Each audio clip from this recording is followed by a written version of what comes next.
यह कहानी एक छोटे से गांव की है जहां एक पुरानी हवेली के खंडहर में अजीब घटनाएं होती थी। गांव वाले कहते थे कि उस हवेली में सरकटा नामक आत्मा का वास है। कई साल पहले एक निर्दयी जमींदार ने अपनी हवेली के नौकर का सिर किसी छोटे झगड़े में काट डाला था। मरने से पहले वह नौकर अपनी बेगुनाही की दुहाई देता रहा, लेकिन जमींदार ने उसकी एक न सुनी। तब से कहा जाता है कि उस नौकर की आत्मा अपनी अधूरी बदला लेने के लिए हवेली में भटक रही है। गांव में रहने वाली मीरा नामक युवती इस कहानी को एक अफवाह मानती थी। वह पढ़ी लिखी थी और इन बातों पर यकीन नहीं करती थी।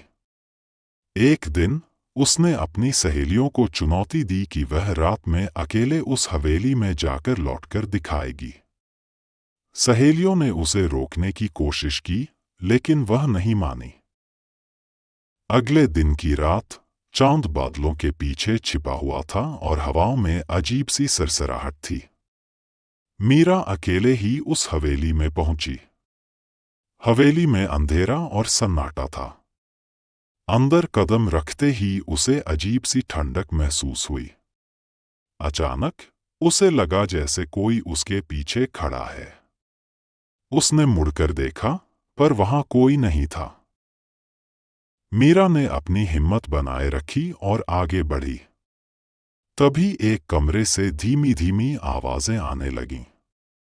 आवाजें सुनकर उसका दिल तेजी से धड़कने लगा, लेकिन उसने खुद को संभाला। वह कमरे के अंदर गई तो उसने देखा कि वहां दीवार पर एक पुरानी तस्वीर टंगी हुई थी। तस्वीर में एक आदमी बिना सिर के खड़ा था। उसके शरीर से खून टपकता हुआ दिख रहा था। मीरा को एहसास हुआ कि यह वही सरकटा है जिसकी कहानी वह सुनती आई थी। अचानक तस्वीर में हरकत होने लगी। मीरा घबरा गई और बाहर भागने लगी, पर तभी वहां मुंह को ढके एक स्त्री उसके सामने आकर खड़ी हुई। मीरा डर के मारे वहां से भागी, पर तभी उसके सामने एक सिरकट्टा खड़ा धीरे धीरे उसकी तरफ आने लगा। मीरा डर के वही बेहोश हो गई। अगले दिन जब उसकी आंख खुली, वो अपने बिस्तर पर थी। उसे समझ नहीं आ रहा था ये सब उसका सपना था या हकीकत। उसने देखा उसकी पीठ पर बहुत से निशान थे और उसके पास एक अजीब सी पुरानी किताब भी पड़ी थी। जब मीरा ने वो किताब पढ़ी, वो उसे पढ़ दंग रह गई। आखिर क्या लिखा था किताब में जानने के लिए हमारे चैनल को लाइक और सब्सक्राइब करें। धन्यवाद।